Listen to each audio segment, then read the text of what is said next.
Attendez. Au moment où je suis en train... Non, mais au moment où vous aviez récupéré sa tribune, vous n'étiez plus en contact. Je n'étais pas en contact avec elle. Est-ce que vous êtes sûr que vous n'étiez pas en mission commandée pour Mme Niakate à l'époque? Mais les enquêtes sont en cours. Si il y a des faits qui montrent que c'est Mme Niakate qui m'a demandé d'exploiter sa tribune. La tribune, ou qui avait des contacts avec elle avant la tribune ou avant mes sorties, je ne serai pas en liberté aujourd'hui. J'ai pris la tribune comme un citoyen, comme tout autre citoyen pouvait le faire. Je l'ai exploité comme je pouvais le faire. Raison pour laquelle on me traite de traître. Parce que non, mais toi tu es de la maison, c'est aux opposants de le faire. Pourquoi c'est à toi, c'est toi de le faire? Ok, voilà. Et donc, donc quand j'ai commencé à exploiter la tribune de Mme Niakate et je m'appuyais sur ça, les déclarations pour attaquer qui de droit, pour que ça me conduise là où ça m'a conduit. Le président du conseil. Voilà. Je n'avais pas été payé. Après, pour reprendre contact avec Mme Niakate, comme je le dis la première fois, c'était pour lui dire merci. Et c'était pourquoi, je tiens à le dire ici, c'est parce que mes collègues de l'autre côté ont demandé que le contact puisse se faire. Je n'ai pas pris. Du M66 ou de la diaspora de façon générale. C'est ça. Et les acteurs politiques engagés. Donc vous voulez dire que ce sont les gens de la diaspora qui vous ont dit il faut que vous alliez voir Mme Niakate. Ils voulaient qu'on puisse créer le contact. Okay. Moi je la connaissais, je lui ai dit, j'ai fait contact avec elle, c'est ma maman. Ok, donc essaie de voir, de lui apporter notre soutien, essaie de parler avec elle pour voir comment on peut.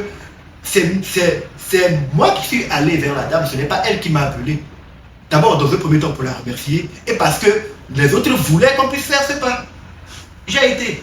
Donc aujourd'hui, si il ressort que la dame m'aurait remis des sous pour des gens et que je n'ai pas remis, cela me vaut des inimitiés au train de traître. Sachez que ce n'est pas la seule information.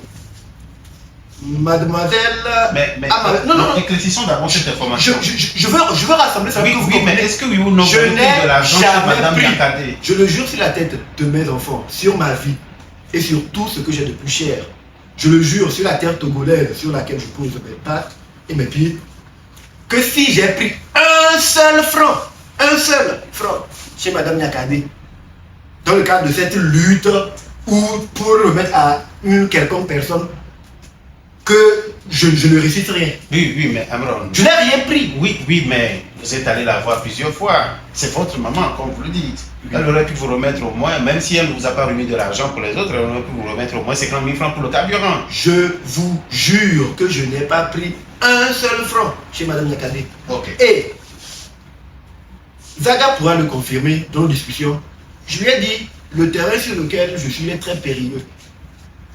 Et vu comment les choses avancent, moindre chose, je peux me retrouver au trou.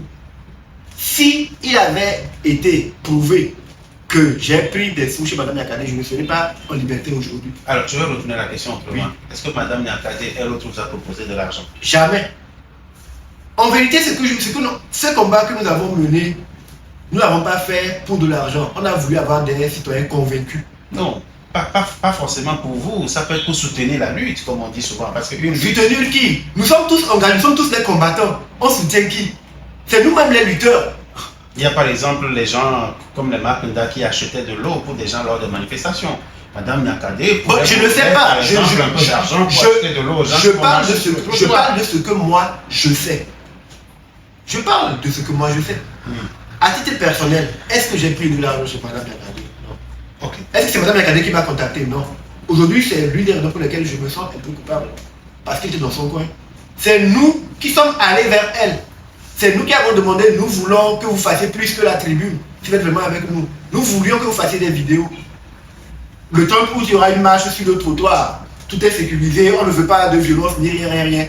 Si vous êtes engagez-vous encore plus. C'est nous qui avons fait cette action-là. Et quand vous dites que vous vous sentez un peu coupable par rapport à l'arrestation de Mme Niakate, il y a des bruits de couloir qui disent également que c'est vous qui aurez peut-être piégé Mme Niakate, ou bien c'est peut-être vous qui l'aurez vendu. C'est ce que je suis en train de vous dire. C'est ce que je voulais dire quand j'ai voulu donner l'exemple de grâce à ma vie. Ok, allons-y avec Grace d'abord. Voilà, avec Grace Katanga. Oui. Il n'y a pas que cette histoire de j'aurais pris de l'argent chez Mme Niakate pour faire des actions et j'ai gardé l'argent à mon niveau. c'est pas la seule rumeur qu'on fait spéculer actuellement pour me discréditer et pour couper le lien entre moi et les gens de la diaspora et pour couper le lien entre moi et cette frange de la population qui me porte en estime.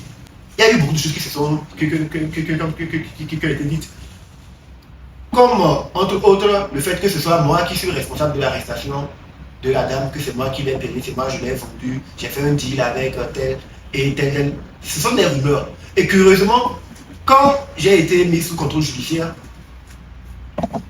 je ne suis pas autorisé à parler de l'affaire. Je ne vais pas parler de certaines choses. Et c'est pendant que je suis dans cette condition que des rumeurs... Là, on en parle. J'espère qu'on ne va pas venir vous prendre ici. Le problème qui se passe, c'est que je me dis, ça passe ou ça casse. Parce qu'il y a certaines choses qui doivent être dites. C'est pourquoi je le fais. Voilà. Pendant qu'on me dit, je ne dois pas parler de tel, des informations parviennent aux autres. Des fausses informations. Eux, ils s'en servent pour m'attaquer. Moi, j'ai senti un piège. Le bon réflexe aurait peut-être voulu que je puisse allumer la caméra pour essayer de démentir ceci, démentir cela, rentrer dans telle affaire. Et là, j'aurais violé le secret de l'instruction. Je pourrais me retrouver en prison. Et j'aurais peut-être pensé que certaines personnes auraient pu faire preuve de sagesse et de réserve pour comprendre plutôt que c'est peut-être un piège en mouton. C'est peut-être de la désinformation. Aujourd'hui, je ne suis pas traître à cause de ma vidéo. C'est ce que je disais en début d'émission. Je suis traître parce que oui, j'aurais pris de l'argent pour donner à des gens et je ne l'ai pas fait. Je suis traître parce que oui, et j'aurais pris de l'argent chez le régime plutôt que de donner à des amis pour supporter. J'ai gardé l'argent pour moi. Je suis traître parce que ils sont allés jusqu'à dire que Amavi Katanga qui a été arrêté, c'est moi j'ai appelé des miliciens pour qu'ils aillent l'arrêter. Donc il y a tellement de choses qui se disent aujourd'hui. Vos collègues, vous avez tué sur 106. Non, certaines personnes qui sont dans la lutte de cette information. Certaines personnes de la diaspora qui sont dans la lutte répandent la rumeur au sein d'eux aujourd'hui. Et ils appellent même des gens pour leur dire voilà, il faut couper le lien avec tel, la production soutien à Amron. Même ma marque que j'ai lancée pour la commercialiser, ils ont lancé une opération de boycott, ne payez plus du tout. Il a pris de l'argent, il l'a fait. Donc c'est une grande opération qui est mise en branle. Voilà. Alors, aujourd'hui, nous parlons de Madame Nyakadé. Je vais fermer cette page-là. Je vais aborder la page de Essor Gizam Nyansibé. Vous connaissez? Très très bien. C'est un frère, un ami. Oui, mais un partenaire. Un frère, un ami, un partenaire à vous. C'est le petit frère du président du conseil, Fort Nyansibé. Est-ce qu'il est devenu petit frère du président du conseil après ma libération de prison, où il était avant?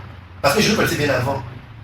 Pendant que j'allumais mes caméras et que j'insultais l'ancien président de la République, monsieur Essor Nyansibé était toujours son petit frère. Et nous nous connaissions déjà. Et est-ce qu'il vous appelait? Est-ce que vous discutiez quand vous étiez sur cette ligne-là? Quand j'étais sur cette ligne, il y a beaucoup de personnes qui ont essayé de me contacter pour me dire ce n'est pas à moi de faire ce que je fais là. J'ai dit non, si c'est pas moi, c'est qui d'autre? Moi je fais ce que moi j'ai à faire. Monsieur Essor Nyansibé, je l'ai connu il y a pas mal d'années et nous avons eu à collaborer sur un projet. Et je vais en parler parce que ça cadre avec la situation actuelle. Le titre du projet, c'est la paix. C'était un clip et c'était de l'artiste Nono Nyansibé. Parce que il trouvait qu'il vivait une situation, même au sein de leur propre cercle familial, qui faisait qu'il n'y avait pas vraiment la paix. Ils ont voulu élever des énergies pour que les choses puissent se tasser, que la réconciliation puisse venir. Et Nono, en faisant la vidéo, la paix, c'était aussi pour passer un message au monde. J'ai travaillé sur le scénario de cette vidéo-là. Donc il y avait déjà ce cadre-là. Comme un libère, après tout ce que j'ai subi, qu'on veille lutter pour la libération des prisonniers, et que déjà apprennent que oui, je suis en discussion avec une personne que je connaissais déjà, qui elle aussi a déjà fait 2 ans de prison, injustement. Essor Gizam Nyansibé. Mais pourquoi vous dites injustement? Parce qu'il a été libéré et blanchi. Il avait été arrêté avec son frère, Pacha Nyansibé, dans le cadre de la tentative de déstabilisation du pays en 2009. Il a fait 2 ans, il est sorti. Donc il est bien placé pour comprendre ce que c'est. Donc si je dois mieux comprendre, vous rencontrez ces derniers temps Essor Gizam Nyansibé, le petit frère du président du conseil Fort Nyansibé. Ces derniers temps, je rencontre beaucoup de personnes. Y compris Essor Gizam Nyansibé. Il fait partie des personnes que je pense que vous parlez quand vous voyez. On parle de la vie, de tout et de rien. de comment on peut faire en sorte que les choses puissent aller dans l'intérêt général. Tout comme j'ai cette discussion-là quand je rencontre des gens de l'opposition. Est-ce qu'il ne serait pas un envoyé spécial du président du Conseil? Est-ce que les gens avec qui je parle, qui aiment leur pays, qui veulent voir leur pays changer et qui ont leurs parents aussi dans le gouvernement, dans le régime, parce que moi ici, je suis du régime, est-ce que c'est mon père qui m'envoie faire ce que je fais? Est-ce que c'est un frère qui m'envoie faire ce que je fais? Je pense qu'à un moment donné, il faut qu'on fasse preuve de sagesse et d'intelligence. Il faut qu'on évite de toujours essayer de voir les poux là où il n'y en a pas. Aujourd'hui, nous exigeons ou nous réclamons la libération des prisonniers politiques. Nous ne l'exigeons pas au vide. Il faut bien qu'il y ait quelqu'un qui prenne sur lui de faire libérer ces personnes-là. Si on doit être hors du cadre. Donc, j'ai allumé mes caméras, j'ai utilisé les moyens que j'avais, les voies que j'avais, pour que ce que j'estimais ne pas être bon dans le pays, ne pas être juste, puisse être changé. J'ai vu les conséquences. Je suis toujours engagé pour voir les choses changer dans mon pays. Donc, tous les moyens que je peux utiliser, tous les voies et le coup que je peux avoir pour voir bouger les choses, moi je le ferai. Et j'ai ma conscience tranquille. Je n'ai trahi personne. Donc, vous êtes en train d'insinuer que vous êtes dans des discussions plus ou moins informelles pour la libération des détenus. Non, je ne suis pas en train de dire que je suis dans une discussion plus ou moins informelle pour libérer les personnes. Est-ce que vous êtes en train de faire du lobbying, des plaidoyers pour qu'on libère les gens? Je suis en train de faire du lobbying pour que le Togo devienne une terre prospère pour tous les Togolais. Je suis en train de faire du lobbying pour que tous les Togolais puissent se lever, se regarder comme étant tous des frères et des sœurs, pas en chien de faïence. Je suis en train de faire du lobbying pour que la réconciliation puisse vraiment être une réalité palpable dans notre pays, pas des slogans. Lobbying auprès de qui? Auprès de toutes les personnes que je peux. Donc il y a des discussions actuellement avec vous. Même avec des gens qui peuvent se mobiliser pour les manifestations, je fais du lobbying auprès d'eux. Auprès de ces personnes-là, je leur dis voilà, si nous devons manifester, voici. Mon lobbying il est multidimensionnel. Et comme je le dis, je suis en parfaite cohérence avec mes aspirations et ce que je dis. Ma parole, je ne la proclame pas dans le vide. Le Togo appartient à tous les Togolais. Tous les Togolais sans exclusif. C'est ce que j'ai dit avant qu'on ne m'arrête. Je sors, je dis la même chose, on dit je suis un vendu. Non, tous les Togolais veulent dire et majorité et minorité. Nous sommes censés vivre ensemble. Les gens de la minorité se comportent comme ils se comportent parce qu'ils sont dans l'ignorance et parce qu'ils manquent de savoir vivre. Nous devons les éduquer à notre manière. Bon, d'autres ont d'autres options. Moi, je ne les empêche pas de faire ce qu'ils ont à faire. En quoi, moi, ma petite personne, ma personne insignifiante, mes positionnements peuvent dérouter toutes ces personnes qui sont dans la diaspora et qui sont convaincues que c'est elles qui détiennent la voie du salut. En vérité, le mensonge s'évalue devant la vérité. Si ce que je dis, c'est du mensonge, ça ne peut pas constituer une menace face à leur vérité, parce qu'ils sont plus nombreux. Mais en même temps, là où il y a un petit paradoxe, c'est que parmi eux, au-delà de tout ce qui peut être en apparence, dans leur fort intérieur consensuellement, après le 8 surtout, nombreux se sont dit, est-ce qu'on n'a pas jugé à mort trop tôt? Est-ce qu'il n'a pas quelque part raison? Est-ce que la voie qu'il essaie de nous proposer n'est peut-être pas celle qu'on pourrait choisir? Et moi je suis patient, je suis dans la vérité, donc j'attends. Alors, le président du Conseil, le 2 décembre dernier, ça fait déjà 20 jours de toute façon, plus de 20 jours, a annoncé devant le Congrès réuni des mesures de grâce pour la libération des détenus, je dirais politiques, mais bon, diplomatie, on dira des détenus en lien avec les manifestations, bon, tout ce qu'on veut.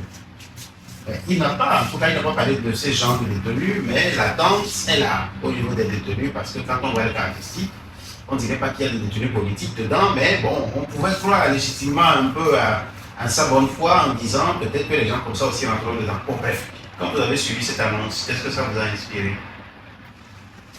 Je peux dire que, à titre personnel, j'attends la concrétisation de cette annonce plus que tous les autres Togolais. Parce que moi-même, s'il y a des mesures de grâce qui doivent être appliquées, j'en fais partie. Je suis sous contrôle judiciaire, ça ne veut pas dire que je suis en liberté. Les gens me voient libre, mais je suis comme dans une prison dorée. Je suis dans une cage en fait. Donc vous aussi vous espérez bien sûr que la grâce de Fort Nassimbe puisse vous couvrir aussi. Mais bien sûr, quand je me suis mis à genoux devant l'univers, devant toute la nation, pour demander pardon, je n'ai pas demandé pardon que pour moi, je demande pardon pour toutes les personnes qui sont incarcérées.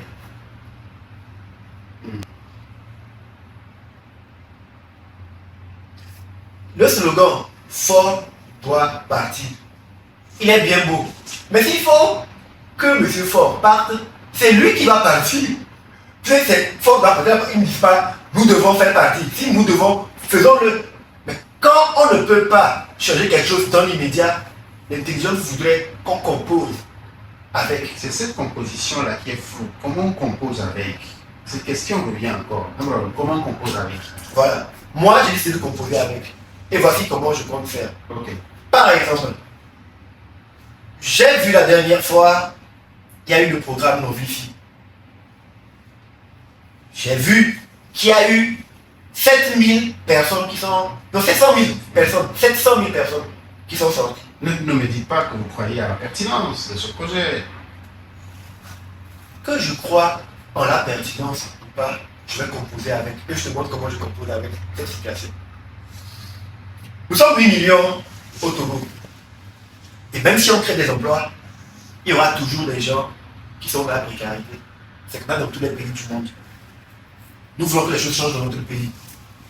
S'il n'y a pas encore les emplois qui ont été créés, s'il n'y a pas encore le nombre d'hôpitaux qu'on veut avoir, s'il n'y a pas encore les écoles que nous voulons, qu'il y ait un programme qui puisse penser aux personnes vulnérables. Moi, je ne crache pas les défis.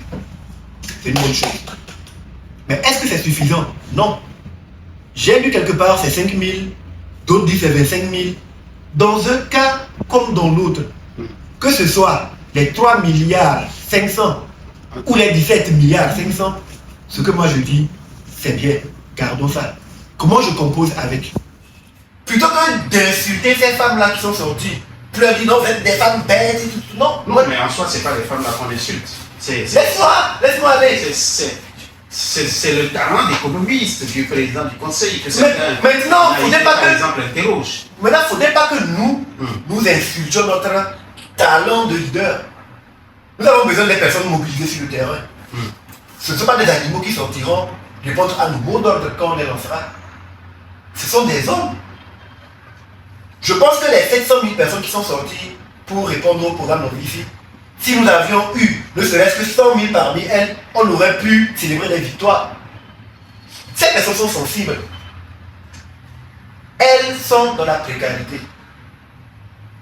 Si elles vont prendre 5 000 ou 25 000 en une journée, le lendemain, elles retrouvent leur réalité.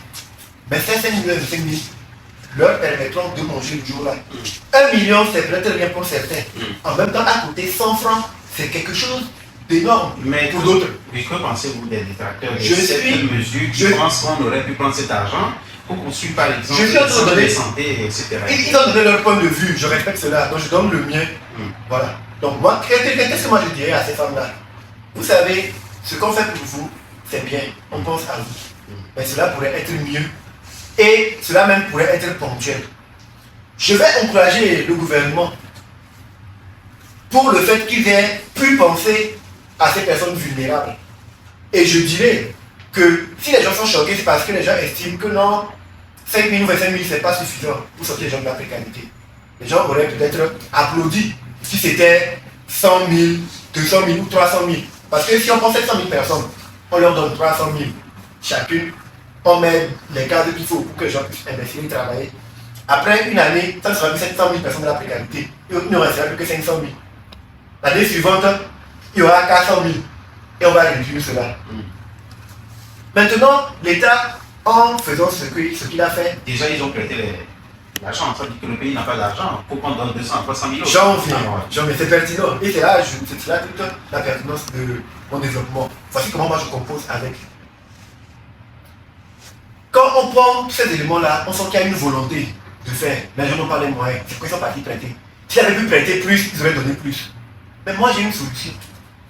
Quand je suis les lives de Ferdinand Été, je l'entends faire beaucoup de révélations. Je ne sais pas si elles sont fondées ou pas, si elles sont vérifiées ou pas. Mais si je prends le simple exemple du porc qu'il donne et la recette du porc, on dit le porc, ça fait près de 1000 milliards de recettes. mais à peine 2 milliards sont versés dans les caisses de l'État. Donc si nous mettons un mécanisme pour faire en sorte que, ne serait-ce que les ressources du port puissent être reversées au trésor, que les richesses du port, les finances du port puissent revenir à l'État, nous avons suffisamment de quoi et dégager des fonds pour soutenir les gens vulnérables, mais en même temps apporter une subvention au prix du gaz. Les personnes qui prennent 25 000 francs peuvent payer du gaz, avoir de l'économie. Nous pouvons avoir de quoi apporter une subvention au prix de l'électricité, au prix de l'eau. Ça, c'est que le port, ça. Si on doit voir, et les phosphates, on doit voir les gens qui sont cités dans les différents rapports, qui détournent l'argent du pays. Par exemple, il y a la route nommée Vaugan-en-Foin qui a vu 26 milliards partir, comme jusque-là, les enquêtes n'ont rien produit, on ne sait pas où. Je ne sais pas si c'est vrai ou c'est faux. Hein. Je parle avec des pincettes, je ne sais pas, parce qu'il y a beaucoup de désinformations. C'est une voie qui a été financée 2 fois. Voilà. Donc, si on fait en sorte de juguler toutes ces régies financières qui laissent sortir de l'argent, on jugule l'hémorragie, je pense qu'on aura suffisamment de ressources pour faire mieux. Donc, je dirais à ces femmes-là, qu'elles se mobilisent. Elles ont remercié le président du conseil pour ce qu'il a fait, c'est bien. Mais qu'elles se mobilisent, qu'elles sortent en tas, en nombre comme elles sont sorties, pour l'encourager à faire en sorte que les gens arrêtent les détournements, pour qu'ils puissent avoir plus de ressources et leur venir en aide. Elles sont dans la légalité si elles le font. On ne peut pas les arrêter parce qu'elles veulent encourager le président du conseil. En français facile, vous voulez encourager les femmes à faire des manifestations pour réclamer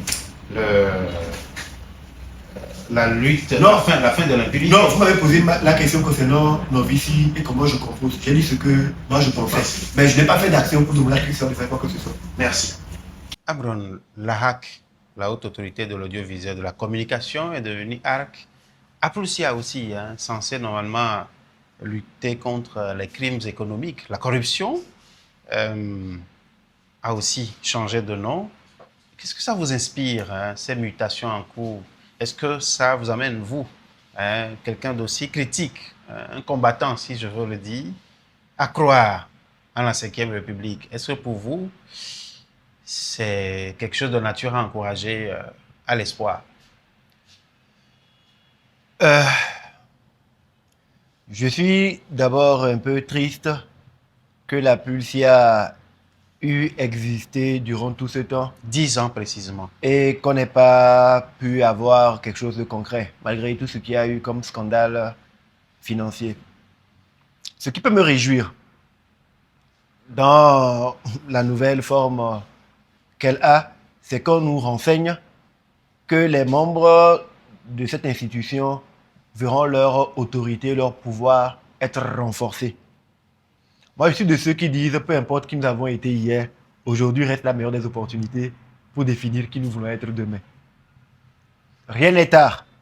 Et moi, à titre personnel, je prendrai des gens au mot. Il y a des rapports qui ont été produits durant des années.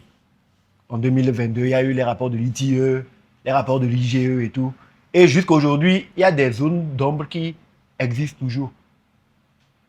Et les conséquences de ce détournement, de ces malversations, nous continuons par les subir aujourd'hui.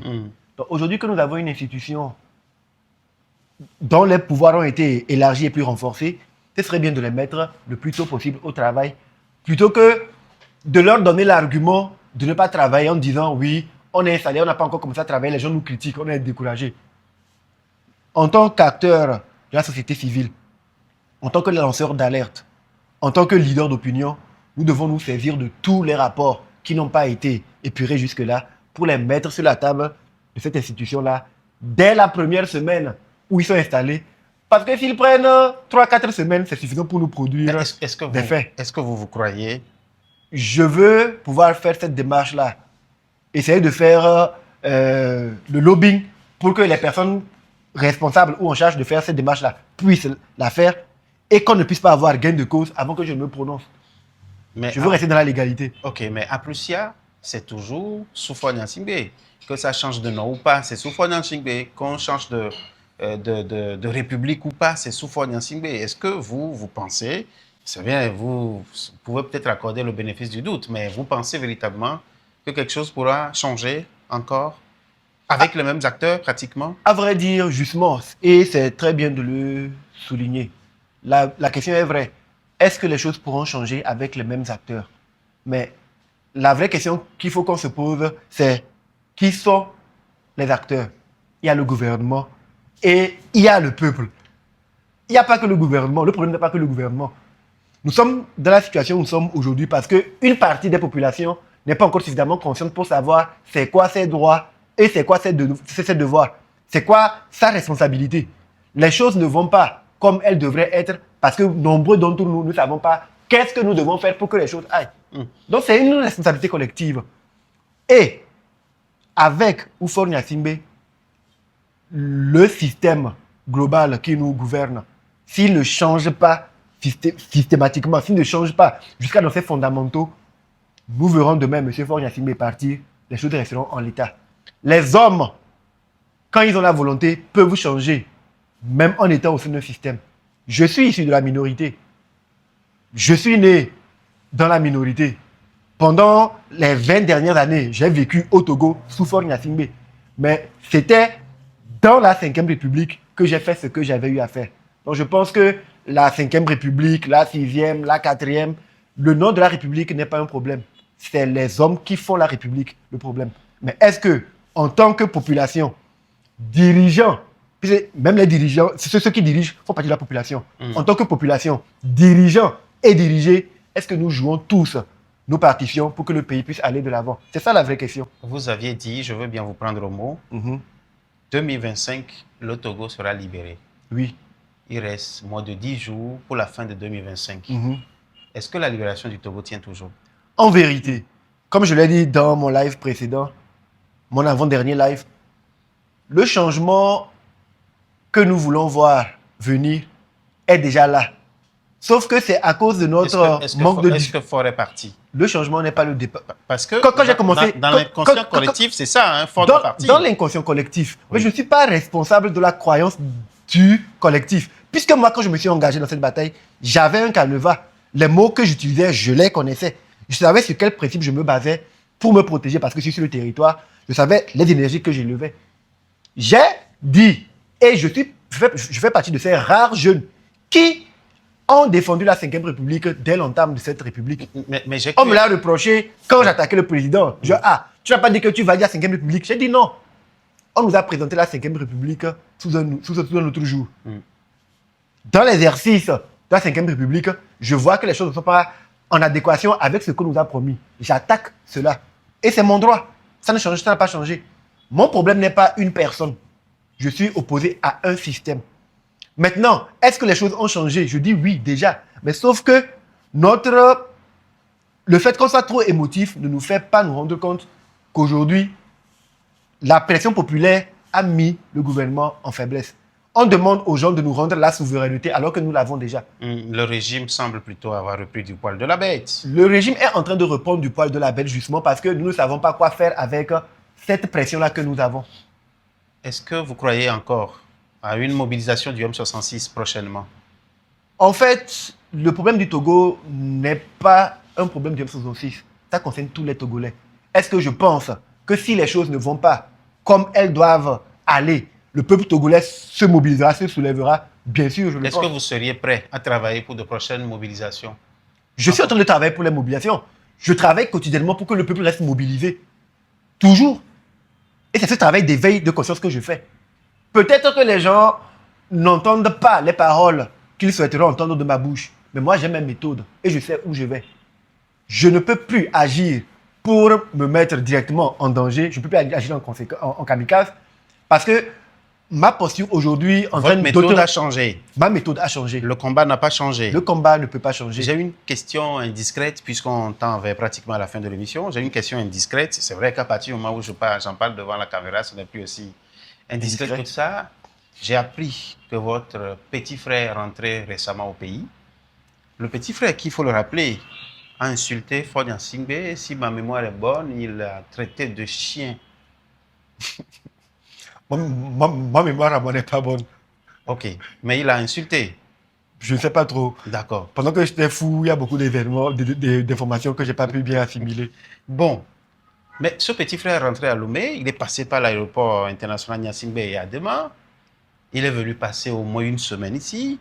Il est reparti par là. Mais pas quelle magie, Amron. Bien, je pense qu'il y a eu des événements qui ont joué en notre faveur. Les gens pourront mal le prendre ou mal l'interpréter, mais moi, je me base toujours sur la vérité pour agir. C'était dans une période où les informations circulaient qu'il y a des démarches qui étaient entreprises pour demander aux prisonniers d'exprimer, de faire leur mea culpa, de demander pardon pour qu'on puisse les libérer. Et j'ai vu d'autres dire aux gens, non, ne demandez pas pardon, nous avons nos moyens de vous libérer et tout, et tout, et tout, et tout. Mais lui, il n'a pas demandé pardon. Moi, je l'ai fait. Oui, oui, mais lui. Moi, je l'ai fait. Lui, c'est lui. Avant de venir, Et je vous, crois qu'il a c'est vous. fait une vidéo de près de 15 minutes où il s'est exprimé. Et dans son message, je n'ai pas senti des insultes. Au contraire, j'ai senti une personne qui a envie de voir les choses s'apaiser, de voir les choses changer. Une personne engagée, comme moi, ou peut-être un peu plus que moi, pour voir le pays Togo devenir l'or de l'humanité. Voir les richesses du pays être équitablement réparties parmi tous les fils. Mais il a fait sa vidéo. Moi, j'ai fait une vidéo, j'ai demandé pardon. Mon frère est rentré, il est reparti. Est-ce que c'est à cause de mon pardon? Je le saurais le dire. Est-ce que Togbebi PC, Zagabombo et tout ce qui va avec, les autres pourront effectivement aussi rentrer comme votre frère et repartir? Si mon frère est rentré et est reparti parce que j'ai pu demander pardon et ça a marché, je suis prêt, là tout de suite, à me remettre encore à genoux pour demander pardon au président du conseil pour qu'il laisse les autres rentrer aussi sans que personne ne soit inquiété. C'est quand même étonnant venant de la part de quelqu'un qui disait hier, il est insignifiant, il doit dégager. J'ai agi en suivant une méthodologie. La tribune de Mme Yakadé a été publiée le 2. J'ai commencé mes interventions de façon assez acerbe et disproportionnée à partir du 7. Et j'ai dit, après le 15 mai, si rien n'était fait de façon concrète, je serai l'opposant numéro 1 de M. Faure Gnassingbé sur le territoire togolais. Et c'est ce que vous êtes actuellement? Aujourd'hui, je ne pense pas que dans cette année 2025, il y a quelqu'un qui s'est opposé à M. Faure Gnassingbé de façon frontale plus que moi. Donc, à l'heure actuelle, je suis l'opposant numéro 1 de M. Faure Gnassingbé. Amron, nous sommes arrivés au terme de cet entretien. Au-delà des polémiques, au-delà de tout ce que nous avons, tout ce dont on a parlé, comment vous voyez le futur du Togo et quel rôle pensez-vous aujourd'hui pouvoir jouer dans ce futur, dans cet avenir? Le futur du Togo, moi, je l'ai toujours vu radieux. Et c'est l'une des raisons pour lesquelles j'ai engagé mes énergies dans ceci. Aujourd'hui, comme je le dis, le changement a déjà commencé. Sauf que les gens ne le voient pas se concrétiser comme cela se doit. Quand on met une graine sous terre et on espère voir un baobab pousser, quand la graine pourrit et qu'il y a une jeune plante qui pousse, ce n'est pas parce que la jeune plante n'a pas la forme du baobab qu'on va tuer la plante. Non, il faut entretenir cela. On ne peut pas espérer, même si aujourd'hui, on se réveille, on entend plutôt que M. Faure Gnassingbé est parti, croiser les bras, penser que oui, le changement c'est fini, les problèmes du Togo sont résolus. C'est les mêmes erreurs que nos prédécesseurs ont fait, en se focalisant uniquement sur la personne de Gnassingbé et Adema. Quand il est mort, ils n'ont pas trouvé d'autres arguments pour combattre le système que de continuer par combattre un nom. Je ne veux pas m'inscrire dans cette lignée-là. Aujourd'hui, je veux réorienter les jeunes de façon à ce qu'ils puissent revendiquer ce qui est leur droit en restant dans la légalité sans pour autant se mettre en danger. Il y en a qui disent qu'au point où nous en sommes, le pacifisme ne peut plus rien résoudre. Ils sont libres d'essayer leur méthode. Mais moi, je reste fondamentalement convaincu que s'il faut, et c'est ce que j'ai dit avant de commencer cette bataille, qu'un Togolais perde la vie, s'il faut qu'un Togolais perde la vie pour que les choses changent, je veux que ce soit moi, ce Togolais-là. Mais je ne peux pas engager la vie des autres. Je ne crée pas la vie. Je suis responsable de la mienne, pas des autres. Il y en a qui ont perdu la vie à partir de mai, enfin à partir de juin en allant. Est-ce que vous vous sentez coupable? À vrai dire, je prends sur moi ce fardeau-là. Que les gens puissent dire que oui, les gens sont morts à cause de moi et tout. Je prends sur moi ce fardeau. Mais En toute objectivité, en toute honnêteté, j'ai ma conscience tranquille. Mais dans l'histoire du Togo, il y a eu beaucoup de personnes qui ont perdu leur vie pour. Moi-même, j'en fais partie des gens qui ont risqué. Je ne veux pas faire porter le chapeau à qui que ce soit. En mon âme et conscience, je ne me sens pas responsable de la mort de qui que ce soit. Mais si me faire porter ce manteau-là peut soulager la conscience des gens pour qu'ils puissent faire ce qu'il faut faire, j'accepte. Amron, nous sommes arrivés au terme de cet entretien. Est-ce que vous avez un dernier mot, une phrase ou un message qui vous tient à cœur que cet entretien n'a pas permis de relever?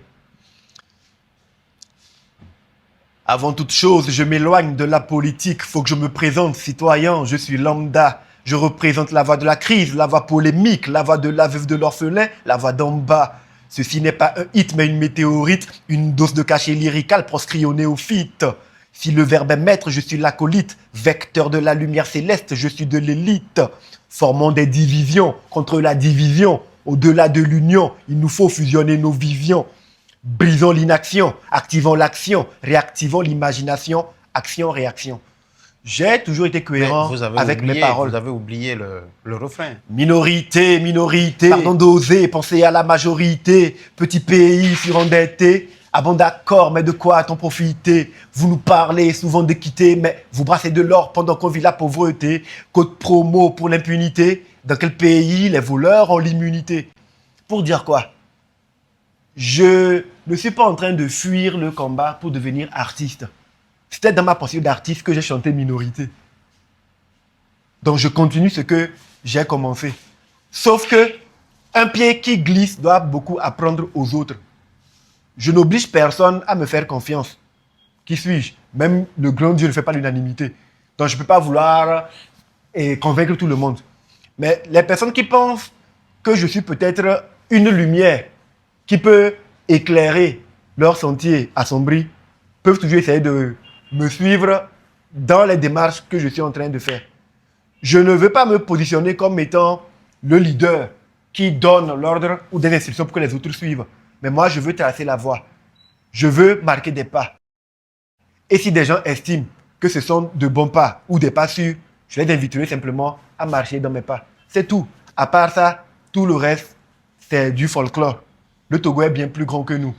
Et c'est quand même malhonnête de faire croire aujourd'hui qu'Amron, le petit Tchala qui est ici, est le problème du Togo. La vie est belle dans le meilleur des mondes. Amron, merci. Merci, Capture. Remercions également, chers téléspectateurs, d'avoir passé ce temps avec nous. C'est un plaisir. On se retrouve dans le prochain numéro avec un autre invité, aussi XXL sera-t-il, pour la suite de l'aventure.